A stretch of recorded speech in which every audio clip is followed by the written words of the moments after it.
न्याय प्रकाश ग्रंथामध्ये पान नंबर 77 आणि 77 पेजवर मध्येच पॅराग्राफ आहे शरीर का विषय. This call is now being recorded.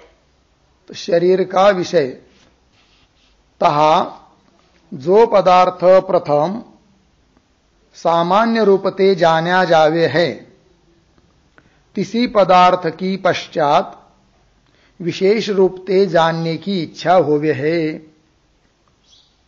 तर बघा, विषय हा चालू आहे की पृथ्वीचे मुख्य अगोदर दोन भेद सांगितले, नित्य पृथ्वी, अनित्य पृथ्वी. त्यात आता पुन्हा अनित्य पृथ्वीचे 3 प्रकार सांगितले होते, शरीर, इंद्रिय आणि विषय. त्यामध्ये पृथ्वीचं शरीर कोणतं आहे, त्याचं लक्षण काय आहे, पृथ्वीचं इंद्रिय कोणतं आहे, त्याचा विषय, त्याचं लक्षण काय आहे, त्याचप्रमाणे पृथ्वीचा विषय कोणता आहे, या साऱ्या गोष्टीचं विवेचन करायचं आहे. पण जसं पृथ्वीचं शरीर आहे तसं जलाचंही शरीर आहे, वायूचंही शरीर आहे. मग प्रत्येकाचं लक्षण येणार आहे. पण अगोदर कोणत्याही गोष्टीचं सामान्य लक्षण करावं लागतं. नंतर विशेष रूपाने जाणण्याची जेव्हा इच्छा होते तेव्हा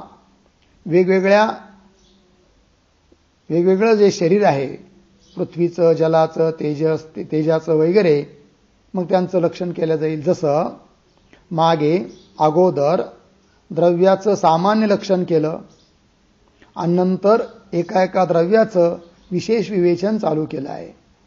त्याचप्रमाणे अगोदर शरीर म्हणजे काय, शरीराचं काय लक्षण आहे ते केल्या जाईल, घटवल्या जाईल.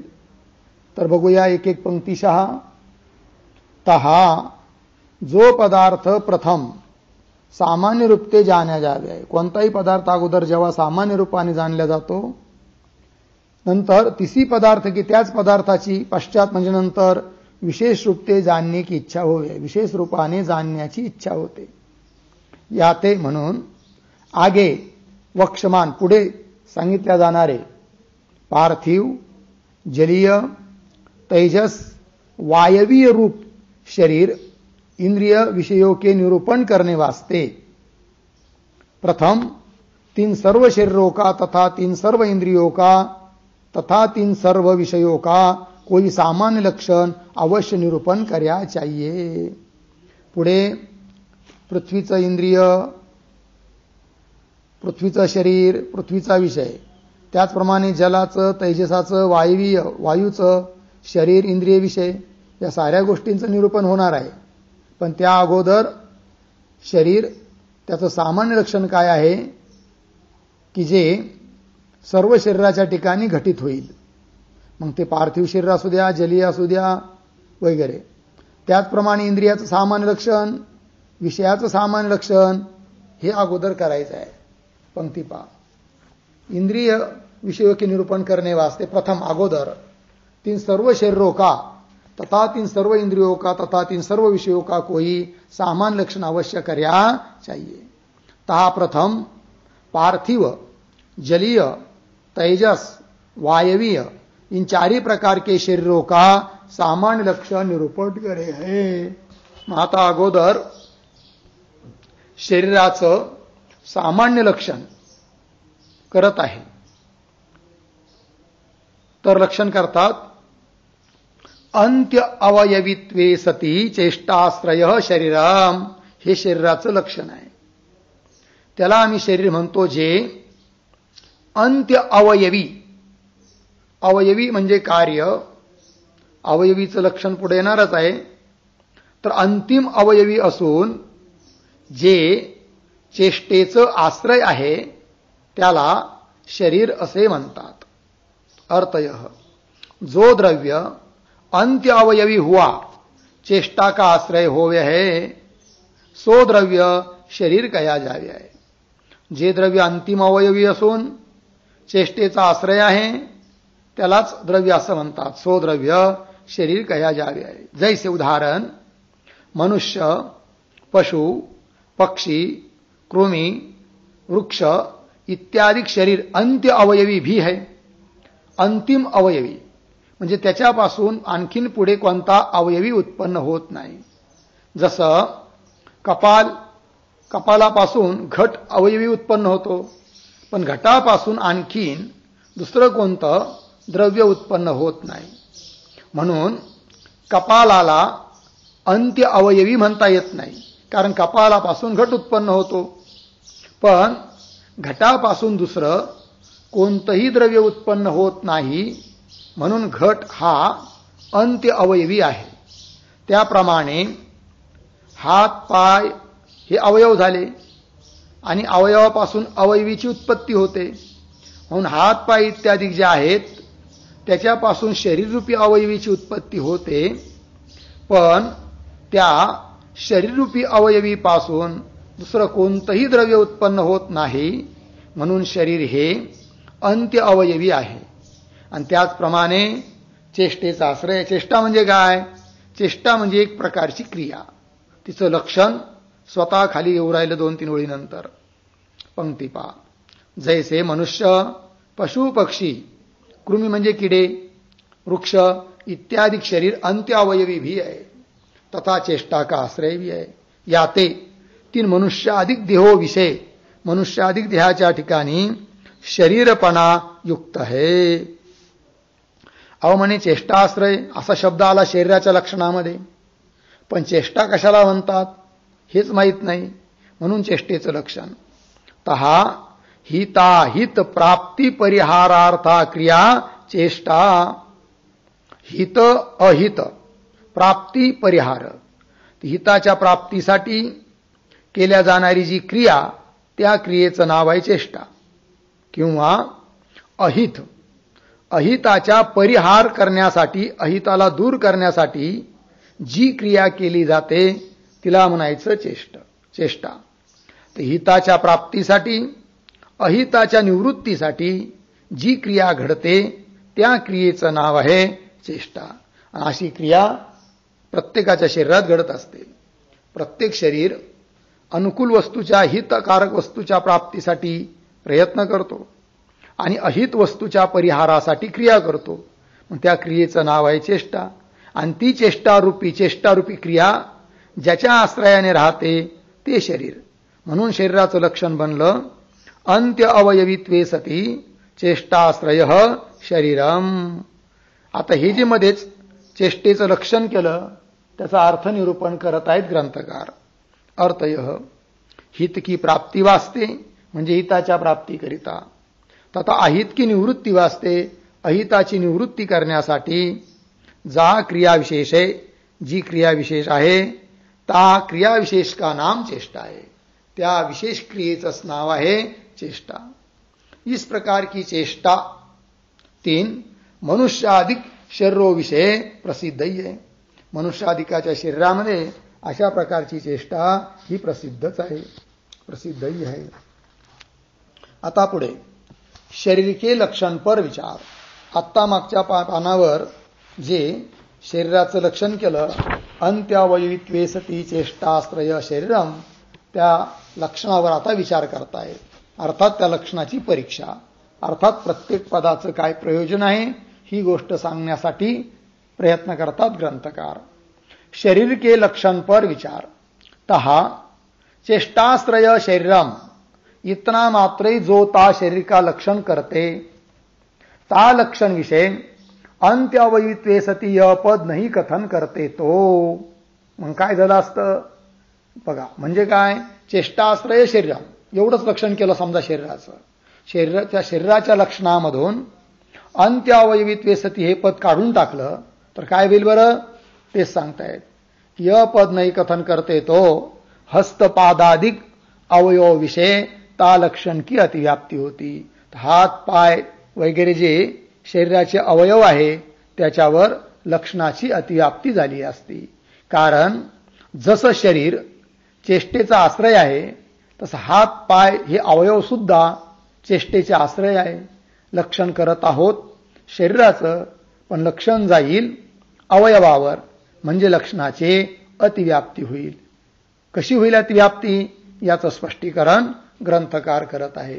काय ते? ता शरीर की नाही, म्हणजे त्या शरीराप्रमाणे ते हस्ताधिक अवयव भी ता चेष्टा का आश्रयी आहे. हात पाय हे अवयव सुद्धा चेष्टेचे आश्रय आहे, चेष्टेचं लक्षण केलेलं आहे, आणि अशा चेष्टेचा आश्रय आहेत हात पाय अवयव. परंतु ते हस्ताधिक अवयव शरीर कहे जाते नाही, पण त्या हस्तपादाधिक अवयवाला कोणीही शरीर म्हणत नाही. हा, शरीराचे ते एक अवयव आहे, पार्ट आहे, भाग आहे, शरीर नाही. हस्ताधिक अवयव शरीर कहे जाते नाही. ऐसे अशरीर रूप हस्ताधिक अवयव विषय, अशरीर स्वरूप जे हस्ताधिक अवयव आहे त्यांच्या ठिकाणी लक्षणाची अतिव्याप्ती होईल म्हणे. अवयव विषय ता लक्षण की अतिव्याप्ती के निवृत्त करणे वास्ते, त्या अतिव्याप्तीला निवृत्त करण्यासाठी तीस चेष्टा के आश्रय का अंत्यावयवी य विशेषण कथन कर्या. म्हणून नुसतं चेष्टा आश्रय असं लक्षण न करता त्याचं एक विशेषण म्हणून दिलं आहे अंत्य अवयवी य विशेषण कथन कर्या आहे. तहा मग आता लक्षण बनलं अंत्य अवयवित्वे सती चेष्टाश्रय शरीरम. तहा तीन हस्तपादाधिक अवयव विषय सो अंत्य अवयवीपणा आहे नाही.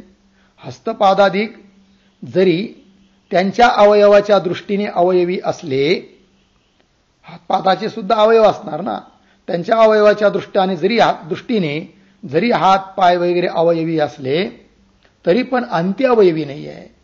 कारण हात पैर हे जे अवयव आहे त्याच्यापासून पुढे शरीराची उत्पत्ती होते. जसं कपाल हे अवयव आहेत घटासाठी, पण कपालाचे देखील अवयव आहे कपालिका. मग कपालिका रूप अवयवापासून उत्पन्न होतात कपाल, म्हणून कपाल पण अवयवी आहे, पण अंत्य अवयवी नाही आहे. का? जर त्या कपालापासून पुढे कोणत्याच द्रव्याची उत्पत्ती झाली नसती तर कपालाला सुद्धा आपण अंत्य अवयवी म्हटलो असतो. पण कपालापासून दुसऱ्या घटात्मक द्रव्याची उत्पत्ती होत असल्यामुळे कपालांना अंत्य अवयवी म्हणता येत नाही.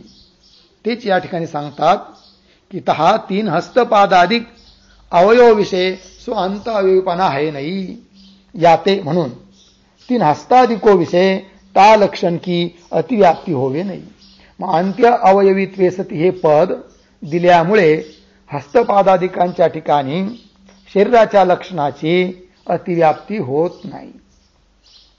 आता कदाचित कुणी म्हणेल मग एक काम करूया, लक्षण शरीराचं लक्षण फक्त एवढंच करू, अंत्य अवयवी शरीरम, अर्थात शरीराच्या लक्षणामधून चेष्टाश्रय हे पद वजा करूया. मग काय होईल त्याचाही विचार आता इथं चालू होत आहे. किंवा अंत्यावयवी शरीरम इतना मात्र ही जो म्हणजे जर ता शरीर का लक्षण करते अंत्यावयवी शरीरम, जो अंत्यावयवी आहे त्याला शरीर म्हणावं. एवढंच जर शरीराचं लक्षण केलं तर करते, म्हणजे ता लक्षण विषय त्या लक्षणामध्ये चेष्टाश्रय य पद नाही कथन करते. चेष्टाश्रय हे पद जर समजा नाही दिलं तर तो काय होईल? मग घटपटाधिक पदार्थ विषय ता लक्षण की अतिव्याप्ती होती. तर घटपट इत्यादी जे पदार्थ आहे त्यांच्यावर शरीराच्या लक्षणाची अतिव्याप्ती होईल. का? तर घटपटाधिक हे वस्तुतः शरीर नाही आहे, पण त्यांनाही शरीर म्हणावं लागेल. कारण जसं मनुष्याधिकांचं शरीर हे अंत्य अवयवी आहे, त्याप्रमाणे घटपट इत्यादी देखील अंत्य अवयवी असल्यामुळे त्यांनाही शरीर म्हणावं लागेल. पण घटपट इत्यादिकांना कोणीही शरीर म्हणत नाही, म्हणून त्याच्यावर लक्षण जाता कामा नये. पण चेष्टाश्रय हे पद जर दिलं नाही तर अतिव्याप्ती होते. त्या अतिव्याप्तीचं वारण करण्यासाठी लक्षणामध्ये चेष्टाश्रय हे पद दिलेलं आहे. आणि चेष्टाश्रय हे पद दिल्यानंतर अतिव्याप्ती होत नाही. कारण घटपटाधिक जरी अंत्य अवयवी असले तरी ते घटपटाधिक चेष्टेचं आश्रय नाही आहे. आपल्याला तर अंत्य अवयवी असून जे चेष्टेचा आश्रय आहे त्यालाच आपण शरीर म्हणतो. पंक्ती पहा. तो घटपटाधिक पदार्थ विषयता लक्षण की अतिव्याप्ती होती. काय ते? जैसे मनुष्य अधिक शरीर अंत्य अवयवी है तैसे ते घटपटाधिक भी अंत्य अवयवी है. तीन घटाधिको विषय ता लक्षण की अतिव्याप्ती के निवृत्त करणे वास्ते. त्या घटाधिकांच्या ठिकाणी शरीराच्या लक्षणाची अतिव्याप्ती होते. त्या अतिव्याप्तीला निवृत्त करण्यासाठी अतिव्याप्ती के निवृत्त करणे वास्ते ता लक्षण विषय म्हणजे त्या लक्षणामध्ये चेष्टाश्रय य पद कथन करे आहे. हे पद कथन केलं आहे. ते घटाधिक पदार्थ ता चेष्टा का आश्रय नाही है. घटाधिक पदार्थ अंत्य अवयवी जरी असले तरी ते चेष्टेचा आश्रय नाही आहे. ते घटाधिक पदार्थ ता चेष्टा का आश्रय नाही आहे. याते म्हणून तीन घटाधिको विषय घटाधिकांच्या ठिकाणी ता लक्षण की अतिव्याप्ती होवे नाही. त्या लक्षणाची म्हणजे शरीराच्या लक्षणाची अतिव्याप्ती होत नाही. इति. अहो म्हणे ठीक आहे, आता लक्षण बनलं मग शरीराचं. काय बरं? अंत्य अवयवित्वे सती चेष्टाश्रय शरीरम असं लक्षण बनलं शरीराचं. अंत्य अवयवित्वे सती चेष्टाश्रय शरीरम. ठीक आहे. पण आता प्रश्न उपस्थित होतो की अंत्य अवयवी म्हणजे तरी नेमकं काय? अंतिमावयवी, शेवटचा अवयवी, पण म्हणजे त्याचं लक्षण काय? तर शरीराच्या लक्षणामध्ये घटकीभूत पद जे अंत्य अवयवी आहे त्याचंही लक्षण केलं पाहिजे. म्हणून आता तो विषय घेतात. अंत्य अवयवी का लक्षण तहा अंत्य अवयवी के स्वरूप जानने ते विना ता अंत्य अवयवी घटित शरीर का लक्षण जाण्या जावे नाही. अंत्य अवयवी म्हणजे काय, त्याचं स्वरूप काय आहे हे कळाल्याशिवाय अंत्य अवयवी ह्या पदाने घटित जे लक्षण आहे शरीराचं तेच कळणार नाही. कारण वाक्यातला एक शब्द जरी कळाला नाही तरी वाक्यार्थबोध होत नाही. याते म्हणून ता अंत्य अवयवी का लक्षण निरूपण करे है. म्हणून आता अंत्य अवयवीचं लक्षण करतात. तर लक्षण अवयवजन्यत्वे सती अवयवी अजनकः अंत्यावयवी. हे झालं अंत्य अवयवीचं लक्षण. अवयवजन्यत्वे सती जो पदार्थ जी वस्तू अवयवापासून उत्पन्न होते पण कोणत्याही अवयवीला उत्पन्न करत नाही त्याला म्हणायचं अंत्य अवयवी. जसं उदाहरण, घट हा कपालात्मक अवयवापासून उत्पन्न होतो. अवयवजन्यत्वे सती कपालापासून उत्पन्न होतो घट. आणि तो घट कोणत्याही अवयवीला उत्पन्न करत नाही. घटापासून कोणताही अवयवी म्हणजे कार्यद्रव्य उत्पन्न होत नाही. म्हणून घट हा अंत्य अवयवी झाला. आता हे लक्षण कपालाच्या ठिकाणी नाही घटणार. कसं? समजा आपण घेतले कपाल. ठीक आहे, कपालाचे अवयव जे कपालिका, त्या कपालिकापासून उत्पन्न होतात कपाल. तर अवयवजन्यत्वे सती हे पद गेलं कपालाच्या ठिकाणी. पण ते कपाल कोणत्याच अवयवीला उत्पन्न करत नाही असं नाही. कपाल हे घटाला उत्पन्न करतात. म्हणून अवयवीचे जनक आहेत कपाल, अजनक नाही आहे. आपल्याला पाहिजे अजनक. पण घटावर मात्र हे लक्षण घटतं कारण घट हा अंत्य अवयवी आहे. अर्थ यह जो द्रव्य अवयवकरिके जन्य हुआ म्हणजे अवयवापासून उत्पन्न होतो, दुसरे किसी अवयवी का जनक नहीं होवे आहे. पण दुसऱ्या कोणत्याही अवयवीला उत्पन्न करत नाही. अवयवीचा जनक नाही म्हणजे अवयवीला उत्पन्न करत नाही, जनक नाही होवे आहे. सो द्रव्य अंत्य अवयवी कया जावे आहे. अशा द्रव्याला अंत्य अवयवी असे म्हणतात. उदाहरण जैसे यह मनुष्य अधिक शरीर हस्तपादाधिक अवयव करिके जन्य भी है. मनुष्याचं शरीर हात पैर वगैरे अवयवापासून उत्पन्न होतं कारण अवयवापासून अवयवीची उत्पत्ती होत असते. यह मनुष्याधिक शरीर कारण मनुष्याच्या शरीराला जर हात पाय कान नाक डोळे हे अवयव नसतील तर त्याला कोणीही शरीर म्हणत नाही. आणि म्हणून जसं तंतूपासून पट उत्पन्न होतो, कपालापासून घट उत्पन्न होतात, त्याप्रमाणे या साऱ्या अवयवापासून हे शरीर उत्पन्न होतं. अवयव कारण आहे, अवयवी कार्य आहे. जैसे य मनुष्याधिक शरीर हस्तपादाधिक अवयव करिके, म्हणजे अवयवाच्या द्वारे जन्य भी आहे. लक्षण घटवत आहे आता शरीराच्या ठिकाणी, कारण शरीर अंत्य अवयवी आहे. अवयवापासून जन्य आहे शरीर. तथा आपणे विषय समवाय संबंध करिके दुसरे अवयवी का अजनक भी है. कोण? शरीर. आपणे विषय म्हणजे आपल्या ठिकाणी समवाय संबंधाने दुसऱ्या कोणत्याच अवयवीला उत्पन्न करत नाही, अजनक आहे शरीर. म्हणून शरीर हे अंत्य अवयवी आहे. याते म्हणून ते मनुष्याधिक शरीर अंत्य अवयवी कहे जावे है, अंत्य अवयवी आहे. इसी प्रकार घटपटाधिक द्रव्य भी कपाल तंतु आदिक अवयव करिके जन्य भी आहे. त्याचप्रमाणे घटपटाधिक द्रव्य देखील कपाल, तंतू इत्यादी अवयवापासून उत्पन्न होतात. आता हे जे अंत्य अवयवीचं लक्षण आहे, जसं शरीराच्या ठिकाणी घटवलं तसं घटाच्या ठिकाणी, पटाच्या ठिकाणी देखील घटवित आहेत. आता घट पहा, अवयवापासून म्हणजे कपालापासून उत्पन्न होतो, आणि आपल्या ठिकाणी तो घट कोणत्याच अवयवीला उत्पन्न करत नाही, आणि म्हणून घट हा अंत्य अवयवी आहे. तसाच पट पण. इसी प्रकार घटपटादि द्रव्य भी कपाल तंतु आदि अवयव करके जन्य भी है. तथा अपने विषय म्हणजे आपल्या ठिकाणी समवाय संबंध करके दुसरे अवयवी का अजनक भी आहे, दुसऱ्या अवयवीला उत्पन्न पण करत नाही.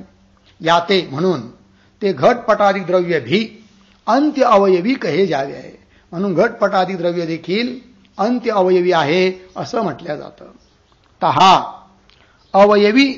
आता लक्षणाची परीक्षा.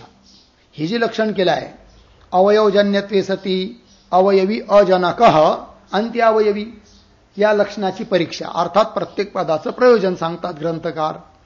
तहा अवयवी अजनकः अंत्य अवयवी, एवढंच लक्षण केलं समजा अंत्य अवयवीचं. इतना मात्रही जो म्हणजे जर ता अंत्य अवयवी का लक्षण करते, त्या अंत्य अवयवीचं जर लक्षण केलं तर म्हणजे ता लक्षण विषय अवयवजन्यत्वे सती य पद नाही कथन करते. अवयवजन्यत्वे सती हे पद काढून टाकलं लक्षणामधून तर काय होईल? करते तो आकाशाधिक द्रव्यो विषय तथा गुण कर्माधिक पदार्थो विषय ता लक्षण की अतिव्याप्ती होती. तर आकाशाधिक द्रव्याच्या ठिकाणी, त्याचप्रमाणे गुण कर्म इत्यादी पदार्थाच्या ठिकाणी देखील त्या लक्षणाची अतिव्याप्ती होईल. कारण लक्षण काय आहे आपलं? तर लक्षणमध्ये काय केलं आहे? अवयवजन्यत्वे सती हे पद काढून टाकलं आहे आणि अवयवी अजनक त्यालाच आपण अंत्यावयवी म्हणू लागलो. तर आकाश हे कसं आहे? अवयवी अजनक, म्हणजे आकाश देखील आपल्या ठिकाणी कोणत्याच अवयवीला उत्पन्न करत नाही. त्यामुळे आकाशाला देखील अंत्य अवयवी म्हणावं लागेल. पण आकाशाला अवयवीच म्हणता येत नाही, तर अंत्य अवयवी म्हणण्याची गोष्ट फार दूर राहिली. कारण अवयवी याचा अर्थ होतो अवयवापासून उत्पन्न झालेला. तर आकाशाला अवयवच नाही आहे, अवयवीच नाही आहे, तर अंत्य अवयवी कुठून असणार? पण तिथं लक्षण जाणार म्हणजे अतिव्याप्ती होणार. त्याचप्रमाणे गुण कर्म हे देखील आपल्या ठिकाणी कोणत्याच अवयवीला उत्पन्न करत नाही, म्हणजेच अवयवीचे अजनक आहे. त्यांनाही अंत्य अवयवी म्हणावं लागेल, अर्थात लक्षणाची अतिव्याप्ती होईल. आकाश, गुण, कर्म इत्यादिकाच्या ठिकाणी आकाशाधिक द्रव्य विषय तथा गुण कर्माधिक पदार्थ विषय ता लक्षण की अतिव्याप्ती होती. काहे ते आकाशाधिक अपने विषय समवाय संबंध करके किसी भी अवयवी के जनक नहीं है.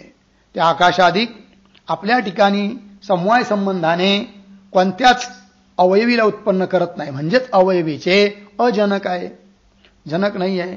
परंतु ते आकाशाधिक अंत अवयवी आहे नाही, म्हणजे आकाशाधिक अंत्य अवयवी नाही आहे, पण तिथं लक्षण जाईल, म्हणजेच लक्षणाची अतिव्याप्ती होईल. ती अतिव्याप्ती होऊ नये म्हणून काय म्हणतात पहा, या ते तिन आकाशादिको विषय ता लक्षण की अतिव्याप्ती के निवृत्त करणे वास्ते. त्या आकाशादिकाच्या ठिकाणी लक्षणाची जी अतिव्याप्ती होते त्या अतिव्याप्तीची निवृत्ती करण्यासाठी ता लक्षण विषय म्हणजे अंत्यावयवीच्या लक्षणामध्ये अवयवजन्यत्वे सती य विशेषण कथन कर्या है.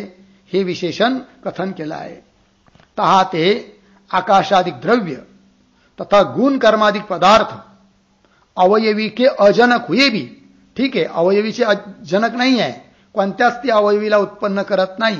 अजनक हुए भी अवयव करके जन्य नाही आहे, पण ते कोणत्याच अवयवापासून उत्पन्न होत नाही. म्हणून आता अवयवजन्यत्व सती हे पद दिल्यामुळे आकाश गुण कर्म इत्यादिकाच्या ठिकाणी अतिव्याप्ती होत नाही. या ते तीन आकाशादिको विषयता लक्षण की अतिव्याप्ती होवे नाही. ठीक आहे.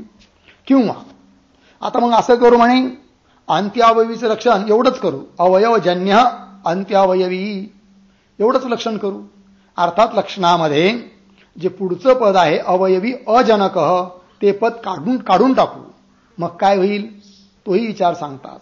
किंवा अवयवजन्य अंत्यावयवी इतना मात्र ही जो म्हणजे जर ता अंत्यावयवी का लक्षण करते ता लक्षण विषय त्या लक्षणामध्ये अवयवी अजनक य पद नाही कथन करते. हे पद जर कथन केलं नाही तर नाही कथन करते तो हस्ताधिक अवयवो विषय ता लक्षण की अतिव्याप्ती होती.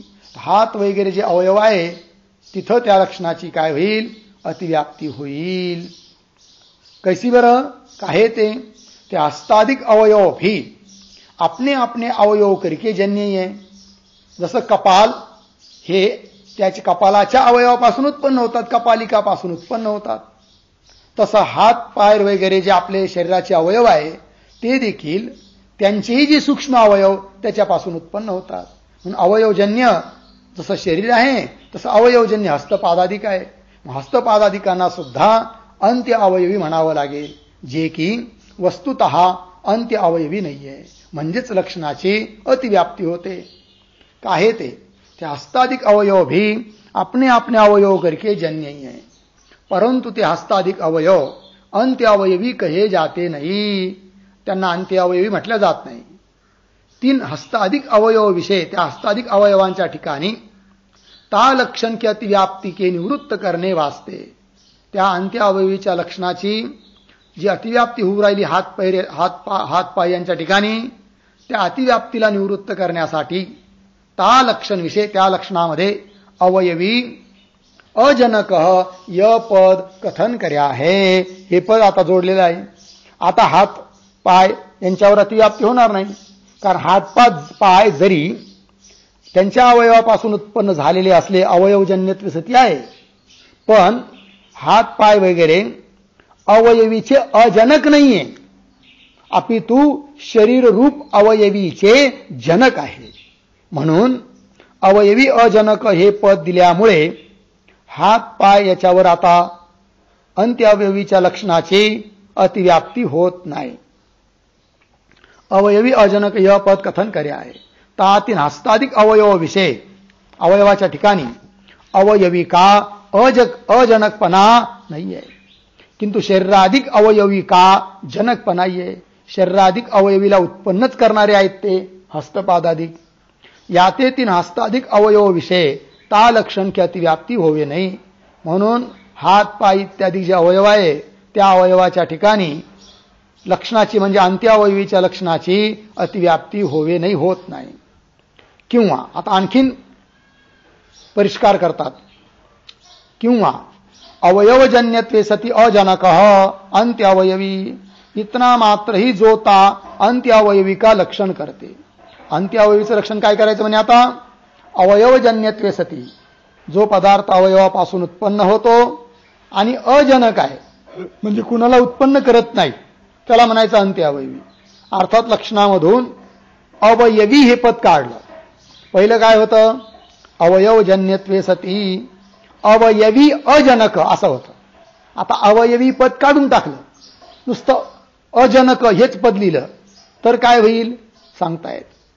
अंत्यावयवी अवयवजन्यत्वे सती अजनक अंत्यावयवी इतना मात्र जो ता अंत्यावयवी के लक्षण करते ता लक्षण विषय अवयवी य पद नहीं कथन करते तो य लक्षण असंभव दोष वाला ही होता. तर मग हे लक्षणात दोष येतो म्हणजे मग कोणता अतिव्याप्ती अव्याप्ती नाहीये, डायरेक्ट असंभव दोष येतो. म्हणजे हे लक्षण कुठंच घटणार नाही असं होऊन जाईल. कसं काय बरं त्याचं स्पष्टीकरण करतात काहेते इत्यादी पंक्तीने. काहेते जितने की शरीर घटाधिक अंत्यावयवी है, शरीर घट पट जेवढे म्हणून अंत्यावयवी आहे ते सर्व अंत्यावयवी स्वनिष्ठ म्हणजे स्वतःच्या ठिकाणी राहणारे गुण क्रियादिको के जनकही आहे. असा कोणताच अवयवी नाही की त्याच्यापासून काहीच उत्पन्न होत नाही.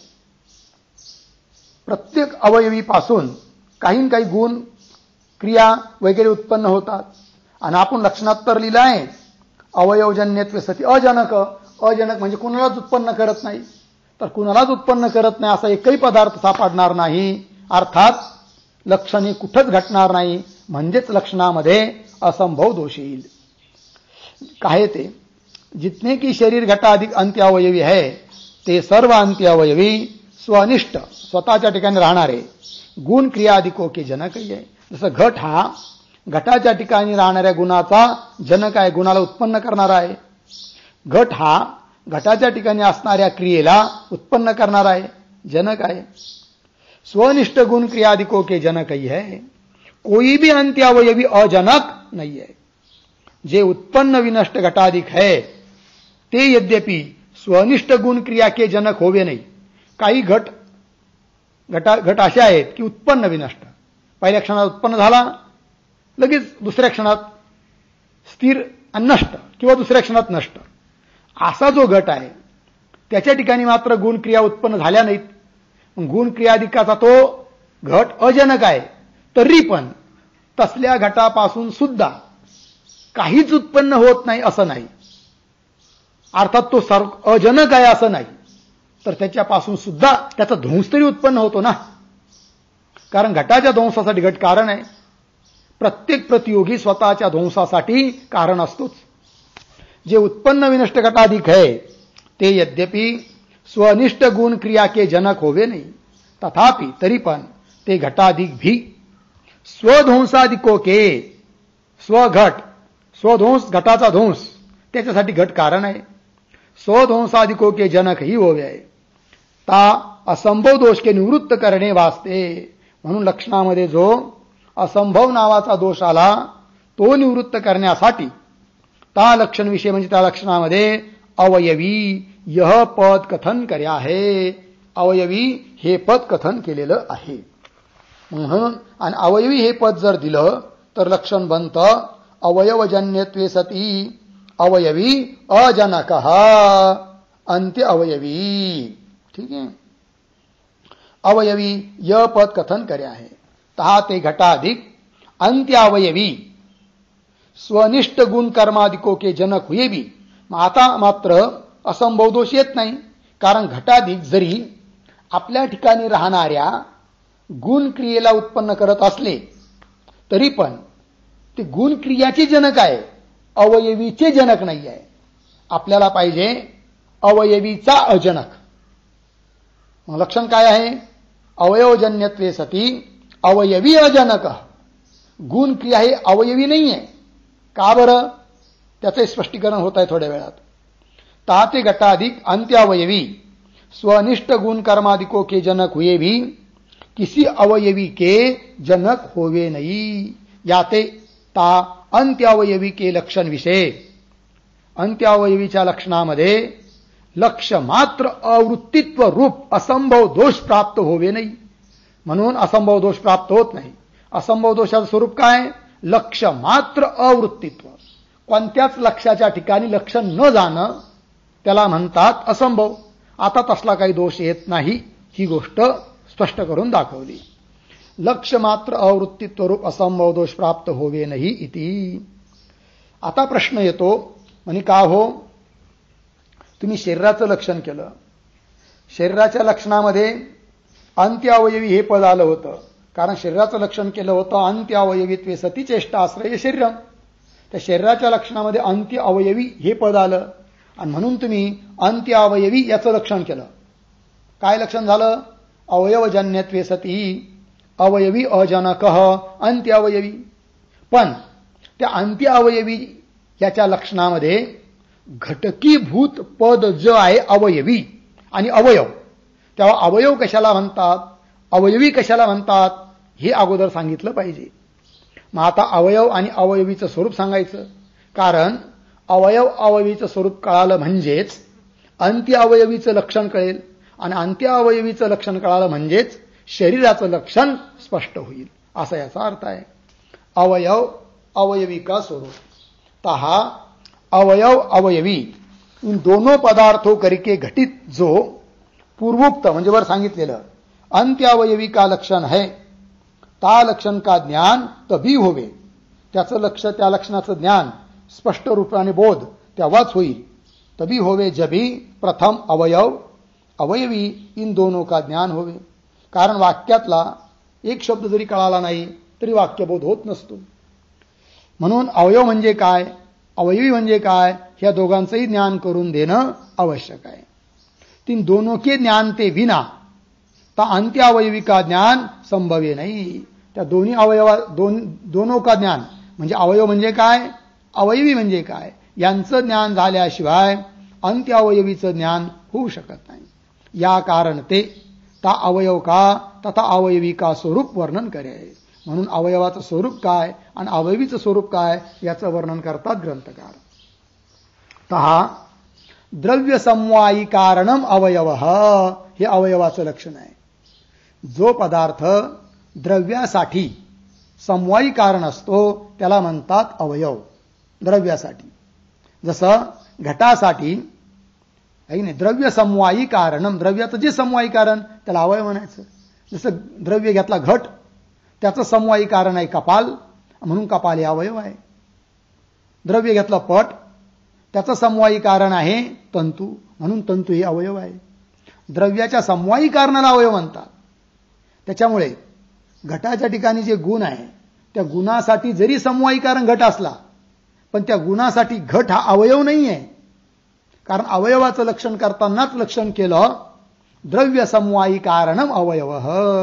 ठीक अर्थ यह द्रव्य का जो समवायी कारण होवे है सो अवयव कहा जावे है.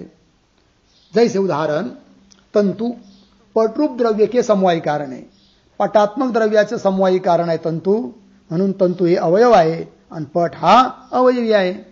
जसे तंतु पटरूप द्रव्य के समवायी कारण है तथा कपाल घटरूप द्रव्य के समवायी कारण है. कपाल हे घटरूप द्रव्याचे समवायी कारण आहे. तथा हस्तपादादिक शरीर रूप द्रव्य के समवायी कारण आहे. द्रव्य घेतलं शरीर, त्याचे समवायी कारण आहे हस्तपादादिक, म्हणून हस्तपादादिक सुद्धा या शरीरूप द्रव्याचे अवयव आहेत. हस्तपादादिक शरीरूप द्रव्य के समवायी कारण है. याते ते तंतु तथा कपाल तथा हस्तपादादिक अवयव कहे जावे. याते म्हणून तंतु हे अवयव आहे, कपाल हे अवयव आहे, हस्तपादादिक देखील अवयव आहे, अवयव कहे जावे आहे. तहा समवायी कारणम अवयव. समजा आता पुन्हा परीक्षा. आत्ता जे अवयवाचं लक्षण केलं द्रव्य समवायी कारणम अवयव अवयव, त्यातून द्रव्य हे पद वजा केलं, समवायी कारणम अवयव एवढंच जर लक्षण केलं तर काय होईल याचा विचार. ता समवायी कारणम अवयव इतना मात्र जो ता अवयव का लक्षण करते एवढंच त्या अवयवाचं लक्षण केलं समजा. म्हणजेच ता लक्षण विषय द्रव्य यह पद नाही कथन करते. द्रव्य हे पद जर कथन नाही केलं तर काय होईल, तो आकाशाधिक द्रव्यो विषय ता अवयव के लक्षण की अतिव्याप्ती होती. तर आकाशाधिक जे द्रव्य आहे त्याच्या ठिकाणी लक्षणाची काय होईल, अतिव्याप्ती होईल.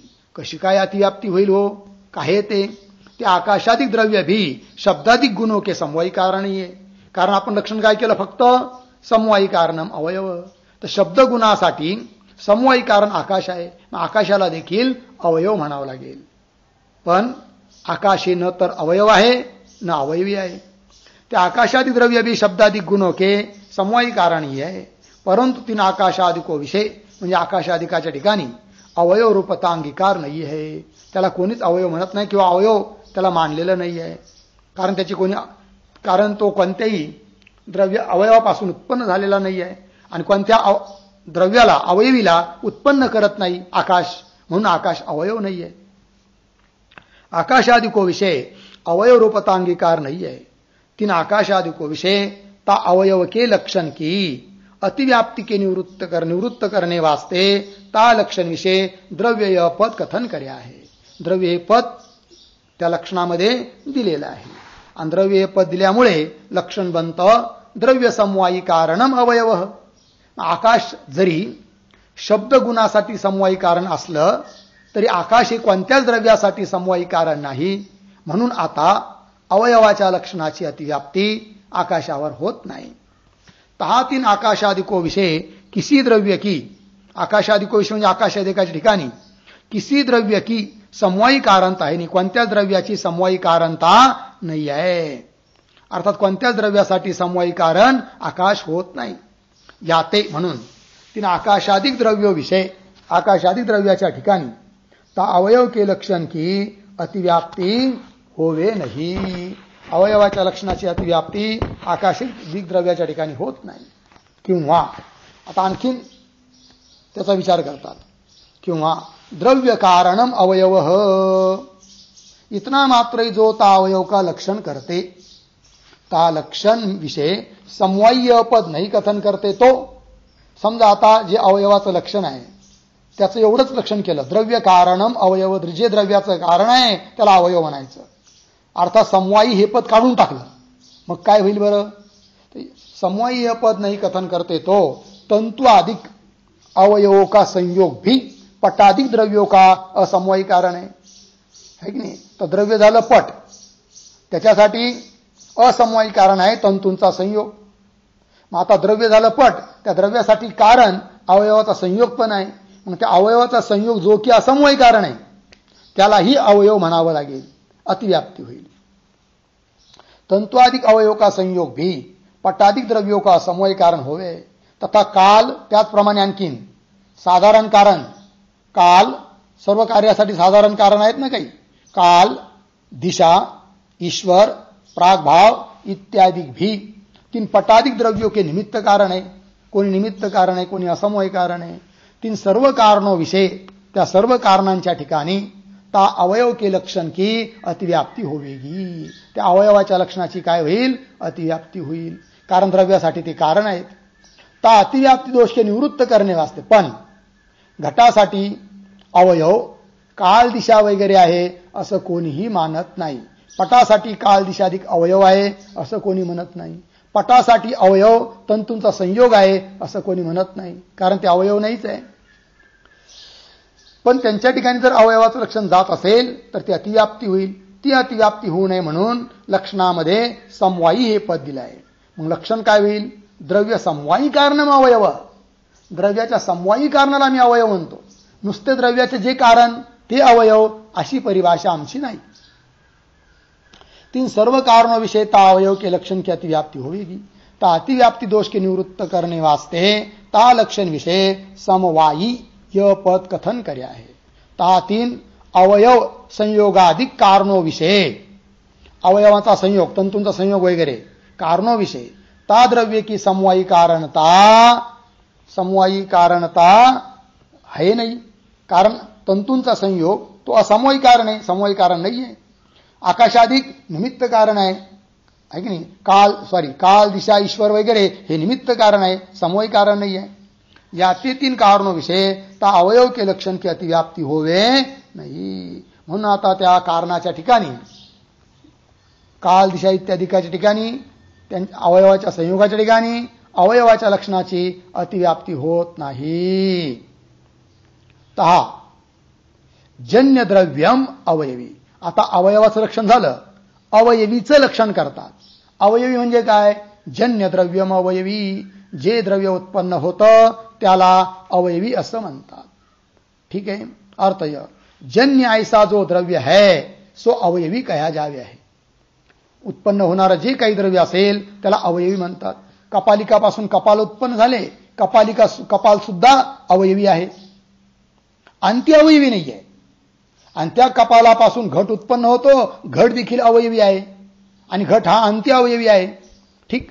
पुढे ता पृथ्वी के द्वनुक ते आदिलेके, पार द्वनुकापासून द्वनुक सुद्धा अवयवी आहे, कारण द्वनुकाचे अवयव आहेत परमाणू.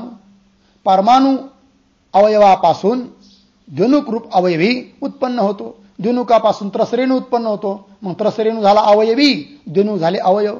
असं करत करत करत अंत्य अवयवी पर्यंत जायचं असतं. ता पृथ्वी के द्वनुक ते आदिलेके, जितने की उत्पत्ती वाले पार्थिव द्रव्य आहे, उत्पन्न होणारे पार्थिव पृथ्वी संबंधी द्रव्य आहे. तथा जल के द्वनुक ते आदिलेके, जलाच्या द्वनुकापासून तर जितने की उत्पत्ती वाले जलीय द्रव्य आहे, जेवढे उत्पन्न होणारे जल संबंधी द्रव्य आहेत. तथा तेज के द्वनुक ते आदिलेके, जितने की उत्पत्ति वाले तेजस द्रव्य है. तथा वायु के द्वनुक ते आदिलेके, जितने की उत्पत्ति वाले अवयवी द्रव्य है, ते सर्व जन्य द्रव्य अवयवी कहे जावे. आणि उत्पन्न होणारे जेवढे द्रव्य आहेत त्या सर्वांना अवयवी असं म्हटल्या जातं. तहा आता त्याचा पुन्हा त्या लक्षणाची परीक्षा. ता द्रव्यम अवयवी, जन्य द्रव्यम अवयवी हे लक्षण आहे, त्यातून जन्यपद वजा केलं, नुसतं द्रव्यम अवयवी एवढंच लक्षण केलं तर काय होईल. ता द्रव्यम अवयवी इतना मात्र जो ता अवयवी का लक्षण करते, एवढंच जर त्या अवयवीचं लक्षण केलं तर लक्षण करते. ता लक्षण विषय म्हणजे त्या लक्षणामध्ये जन्य य पद नाही कथन करते. जन्य हे पद जर नसतं दिलं तर परमाणु आकाशाधिक नित्य द्रव्य विषय, परमाणु आकाशाधिकाच्या ठिकाणी जे की नित्य द्रव्य आहे ता अवयवी के लक्षण की अतिव्याप्ती होती है ना. कारण लक्षण आहे द्रव्यम अवयवी, तर आकाश भी द्रव्य आहे, परमाणु पण द्रव्य आहे, त्याला पण मग तुम्हाला म्हणावं लागेल अवयवी. परमाणु आकाशाधिक नित्य द्रव्य विषय तथा अवयवी के लक्षण की अतिव्याप्ति होती. ता अतिव्याप्ति दोष के निवृत्त करने वास्ते ता द्रव्य का जन्य य विशेषण कथन कर्या. म्हणून त्या अतिव्याप्ति दोष येऊ नये म्हणून लक्षणामध्ये जन्य हे पद दिलं आहे.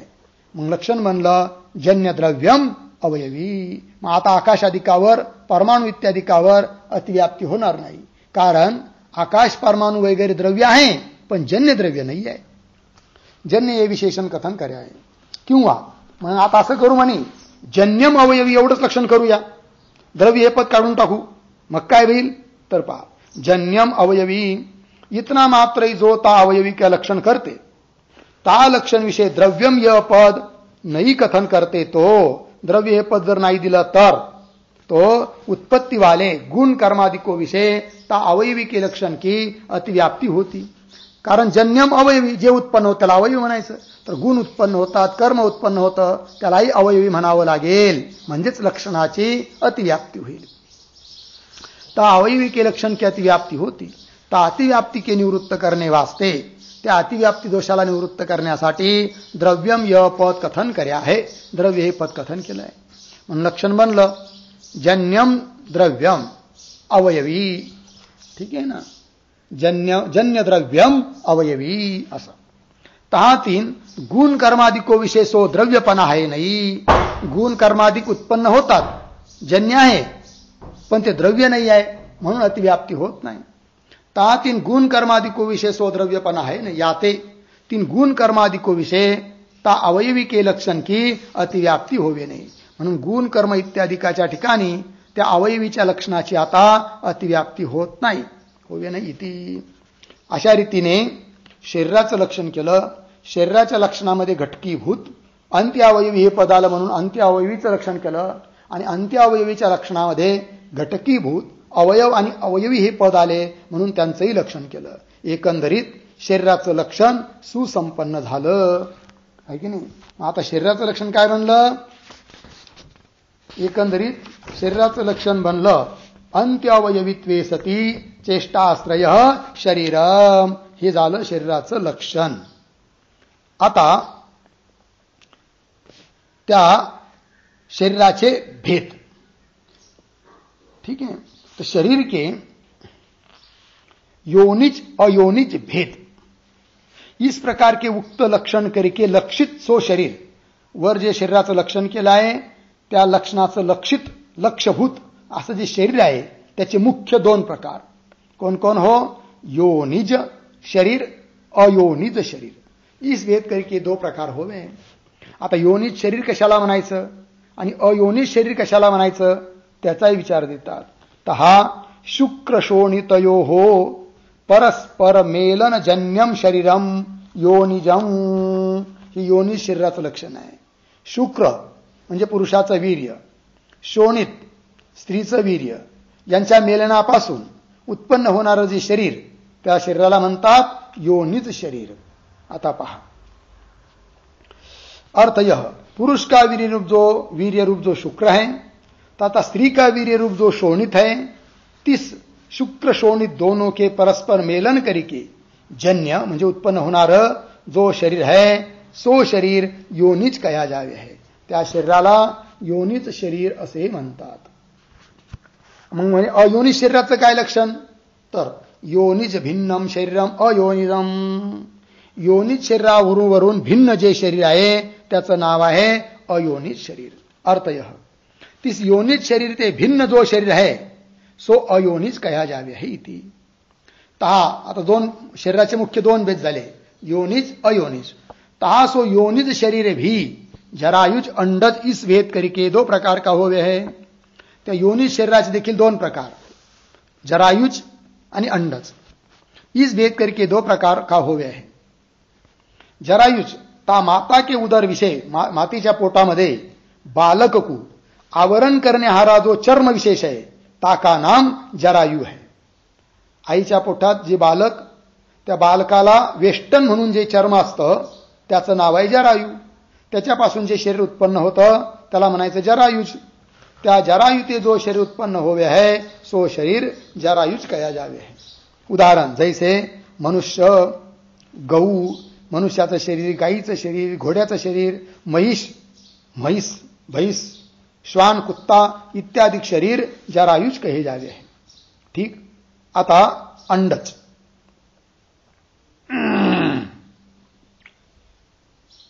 योनि शरीराचे जे दोन प्रकार आहे जरायुज आणि अंडज। तर अंडजाचं लक्षण और प्रथम स्त्री के उदर ते उत्पन्न भया जो अंड आहे, स्त्रीच्या शरीरातून पोटातून बाहेर येतं अगोदर अंड रूपाने, तीस अंड ते त्या अंड्यातून ज्याचा जन्म होतो त्याला म्हणायचं अंडज। तीस अंड ते जो शरीर उत्पन्न होवे है सो शरीर अंडज कहा जावे है। जैसे उदाहरण पक्षी, सर्पाधिक शरीर अंडज कहे जावे है। ठीक है। और सो अयोनिज शरीर भी स्वेदज उद्भिज अदृष्ट विशेष जन्य इस भेद करके तीन प्रकार का होवे। मुख्य दोन भेद केलते ना योनिज अयोनिज। आता योनिजचे दोन भेद सांगितले, आता अयोनिज शरीराचे तीन प्रकार स्वेदज, उद्भिज, अदृष्ट विषयजन्य एका एकाचं विवेचन करतात।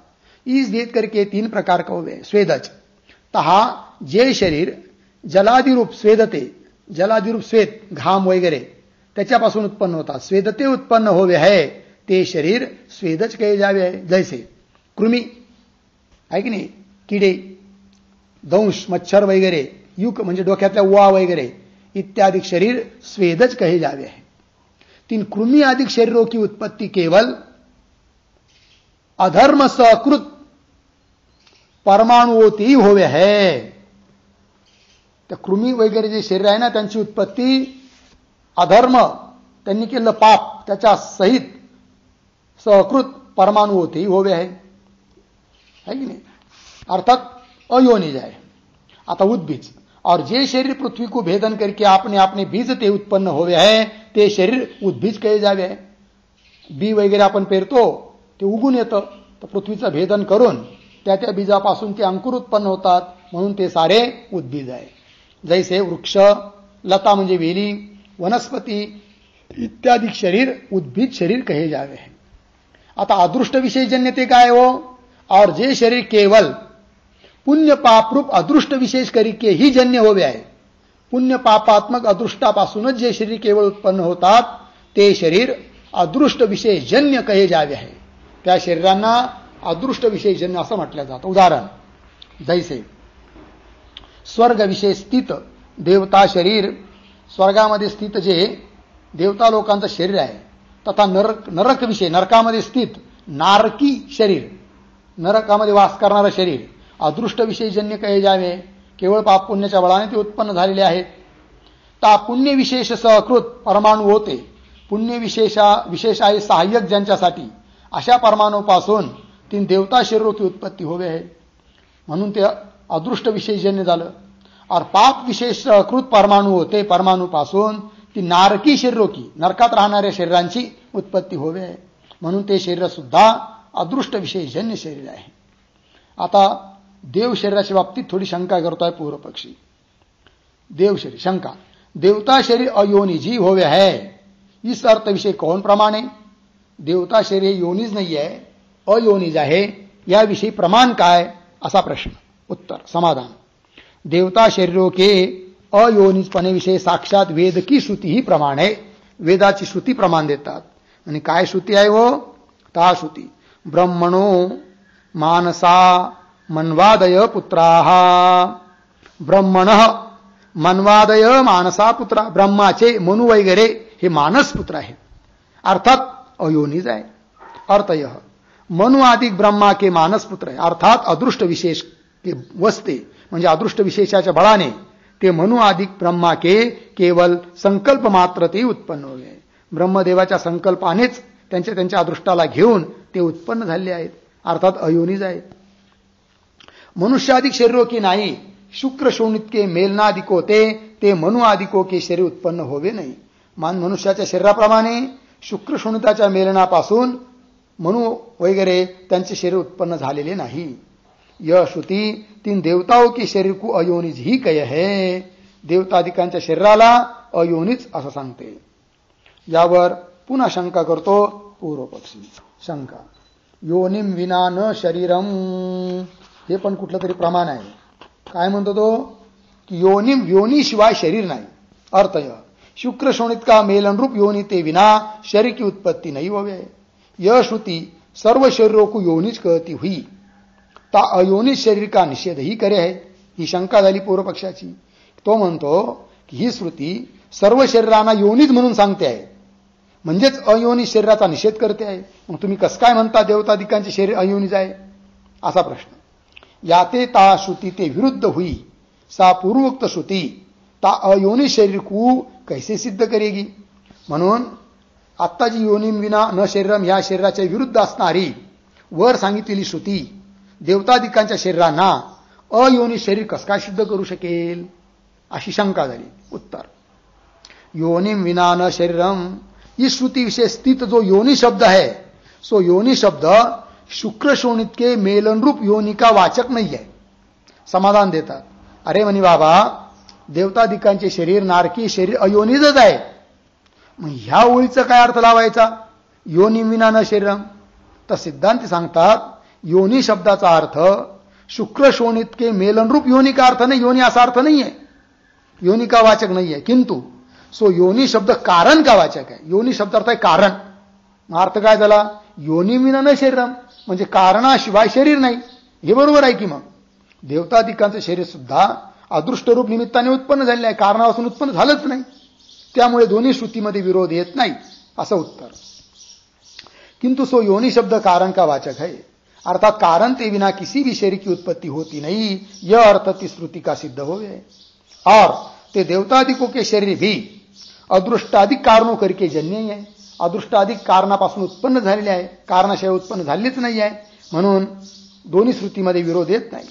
कारण योनिम विना न शरीर म्हणजे कारणाशिवाय शरीर नाही असं श्रुती सांगते. आणि ब्रह्मण मानसा मन्वादय पुत्रा, ब्रह्मदेवाचे मानस पुत्र आहे म्हणजे अयोनिज आहे. दोन्हीची संगती लागून जाते. पाप और ते देवतादिकों के शरीर भी अदृष्टादि कारणों करके जन्य, या ते तीन दोनों श्रुतियों का परस्पर विरोध होवे नहीं. एक समाधान. दुसऱ्या रीतीने समाधान सांगतात, अथवा योनिम विना न शरीरम इस उक्त श्रुति विषय स्थित योनि शब्द करके ता शुक्र शोणित के मेलन रूप योनि का ही ग्रहण करना. म्हणजे ठीक आहे, योनि शब्दाचा जो प्रसिद्ध अर्थ आहे शुक्र आणि शोणित असं मेलन रूप योनी, तसा जरी अर्थ घेतला तरी देखील दोन्ही श्रुतीमध्ये विरोध येत नाही. कसं काय बरं, स्पष्ट करता. योनि का ही ग्रहण करना, परंतु ता श्रुति विषय स्थित शरीर शब्द करके ता शरीर मात्र का ग्रहण करना नहीं है कि नहीं. योनिम विना न शरीरम, या श्रुतीमध्ये आलेला जो शरीर शब्द आहे त्या शरीर शब्दाचा अर्थ यावत शरीर असा नाही करायचा. मग काय करायचा पहा. परंतु ता श्रुती वशे स्थित शरीर शब्द करके ता शरीर मात्र का ग्रहण करना नहीं, किंतु ता शरीर पद करके केवल मनुष्य पशु पक्षी अधिक जरायुज अंडज शरीरों का ही ग्रहण करना, असा अर्थ करायचा. मग काय अर्थ होईल. योनिम विना न शरीरम, शरीर म्हणजे कोण, जरायुज आणि अंडच. तर योनीशिवाय जरायुज आणि अंड शरीराची उत्पत्ती नाही असा अर्थ करायचा. म्हणजे कुठंच विरोध येत नाही. मनुष्य पशु पक्षी अधिक जरायुज अंडज शरीरों का ही ग्रहण करना, ता करके शुक्र शोणित के मेलन रूप योनिते विना मनुष्य अधिक शरीरों की उत्पत्ती नाही होवे. शुक्र शोणितांचं मेलन रूप जो योनी आहे त्याच्याशिवाय मनुष्य अधिक शरीराची उत्पत्ती तर होतच नाही. यह ती श्रुति का अर्थ सिद्ध होवे है, याते भी तीन दोनों श्रुतियों का विरोध होवे नाही इति. आणि म्हणून त्या दोन्ही श्रुतींचा परस्परामध्ये विरोध होत नाही ही गोष्ट सिद्ध झाली. आता वृक्षाधिक जे आहेत ते सुद्धा शरीरच आहेत ही गोष्ट सिद्ध करायची आहे. वृक्षाधिको को सप्राणत्वादिकी सिद्धी, म्हणजे वृक्षाधिक सुद्धा प्राणाने युक्त आहे म्हणून ते सुद्धा शरीरच आहे ही गोष्ट सिद्ध करायची आहे. पण त्याचा विचार आपण उद्या करणार आहोत. ओम पूर्णमदः पूर्णमिदं पूर्णात् पूर्णमुदच्यते पूर्णस्य पूर्णमादाय पूर्णमेवावशिष्यते. ओम शांति शांति शांति.